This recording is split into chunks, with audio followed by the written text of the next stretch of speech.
Assalamualaikum warahmatullahi wabarakatuh. Bertemu lagi dalam perbincangan mengenai apakah hukum itu. Ini adalah pertemuan kedua untuk pengantar ilmu hukum. Sahabat muda, sahabat pembelajar, di pertemuan kedua kita akan lebih serius sedikit membicarakan mengenai pertanyaan besar, apakah hukum itu. Untuk menjawab pertanyaan apakah hukum itu, tentu saja jawabannya bisa sederhana atau bisa agak sederhana, bisa juga lebih tinggi lagi, tapi tidak rumit, yaitu dari pendekatan teori dan filsafat. Sekarang kita coba saja dulu, apa sih hukum menurut Otong Rosadi, menurut saya. Saya mendefinisikan, memberikan pengertian tentang atau menjawab pertanyaan apakah hukum itu. Hukum bagi saya adalah sekumpulan kaidah, norma, atau aturan yang terdiri dari atau yang di dalamnya ada perintah atau larangan atau kebolehan dibuat oleh pihak yang berwenang. Kalau dilanggar ada sanksinya dan digunakan untuk mengatur kehidupan dalam masyarakat. Jadi kalau melihat unsur penting dari hukum itu, bagi saya ya 4 saja. Yang pertama, hukum itu kaidah atau norma atau aturan yang terdiri dari perintah, larangan atau kebolehan dibuat oleh pihak yang berwenang membuatnya. Kemudian yang terakhir, kalau dilanggar ada sanksi. Tambahan di belakangnya itu fungsi hukum. Salah satu fungsi hukum mengatur ketertiban dalam masyarakat. Pengertian hukum saya ini pengertian yang sangat sederhana dan saya pikir penting untuk pemula yang baru belajar hukum. Karena sebetulnya masih banyak pengertian-pengertian hukum yang diberikan oleh para ahli. Sahabat pembelajar, mengapa kemudian pengertian hukum itu atau jawaban atas satu pertanyaan apakah hukum itu kok menjadi banyak? Karena para ahli sepakat bahwa hukum itu multifacet. Dia banyak dimensinya, banyak mukanya hukum itu. Melihat hukum itu sama dengan melihat gunung, kata penulis. Salah satunya Aval Doren dalam bukunya In Leading Thought, The Rest, Sweat and Scalp.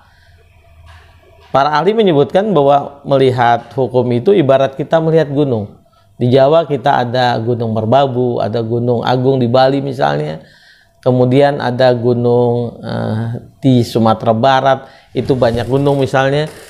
Ada Gunung Talang, ada Gunung Singgalang, dan berbagai gunung-gunung lain itu. Nah, kalau kita melihat gunung, tergantung di posisi mana kita melihat. Apakah kita melihat di utara, di selatan, di timur, atau di barat? Posisinya apakah kita melihat sedang terik matahari? Apakah matahari itu sedang berada di atas gunung? Atau pada siang atau pagi atau sore hari?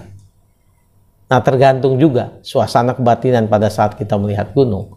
Kita tidak akan membicarakan gunung, tapi yang pasti setiap orang ketika melihat gunung berbeda-beda tergantung dari sudut pandangnya. Begitu juga ketika melihat hukum. Kita buat eksperimentasi sosial misalnya.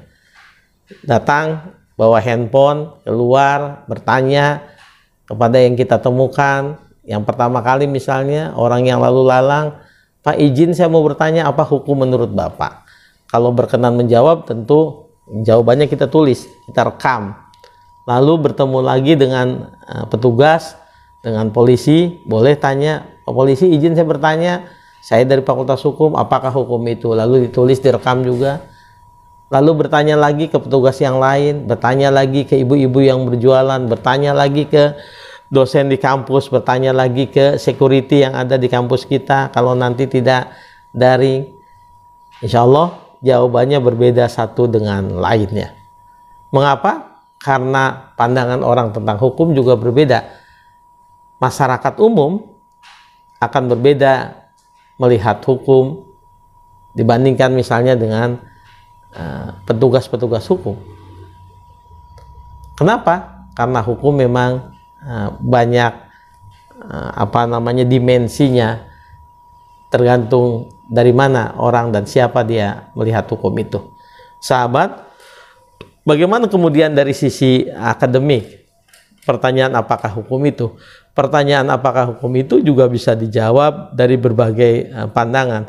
Apakah dilihat hukum sebagai normatif, hukum sebagai norma-norma aturan saja, sebagaimana definisi sederhana saya tadi, atau apakah hukum dilihat sebagai gejala sosial yang lebih luas, atau dilihat hukum dari sisi teori, bahkan melihat hukum dari sisi pemikiran tentang hukum, bahkan filsafat hukum. Itu tentu beda-beda. Ada pemikir namanya Immanuel Kant yang mengatakan dalam bahasa aslinya, saya tentu spellingnya tidak sebagus teman-teman yang lain, ditulis dengan tulisan noch second de juristen ini definition ju ihrem begriff von Recht. No second de juristen ini, tidak ada satupun para juris sepakat, para ahli hukum, definition ju ihrem, pengertian yang sama, begriff von Recht, pengertian tentang hukum. Tidak ada satupun kesepakatan ahli hukum tentang definisi pengertian yang disepakati yang satu saja tentang hukum itu. Karenanya kemudian kita bisa menemukan definisi hukum dari berbagai ahli yang sangat banyak itu. Pertanyaannya kemudian, bagaimana dengan mahasiswa seperti Anda semua yang baru pertama kali belajar hukum? Tentu diperlukan pegangan. Karenanya kemudian merumuskan definisi hukum di kelas ketika dosen menyajikan kepada mahasiswa awal Fakultas Hukum baik-baik saja. Mengapa saya katakan baik? Karena bisa dijadikan pedoman bagi mahasiswa hukum untuk memahami hukum lebih lanjut. Kemudian kepada mahasiswa itu diberikan juga keleluasan untuk mencari definisi hukum yang menurutnya lebih pas, lebih mudah untuk dipelajari. Sesuai dengan perkembangan pengetahuan dan pemahamannya, literasi yang banyak diperolehnya, baik melalui bacaan, video, atau diskusi-diskusi dengan kawannya, lambat laun definisinya akan terus berkembang. Definisi saya yang tadi, yang sangat sederhana itu, bahwa hukum adalah sekumpulan kaidah, itu tentu saja tidak bisa dibandingkan dengan pandangan Prof. Mokhtar almarhum yang baru saja meninggal kemarin, karena pendekatan beliau yang hukum dari sisi dinamis, konsepsi hukum dinamis. Tetapi lambat laun teman-teman pembelajar muda itu akan memahami. Saya pikir itu nanti kita akan diskusikan lebih lanjut mengenai sejak kapan manusia perlu hukum. Sampai bertemu. Assalamualaikum warahmatullahi wabarakatuh.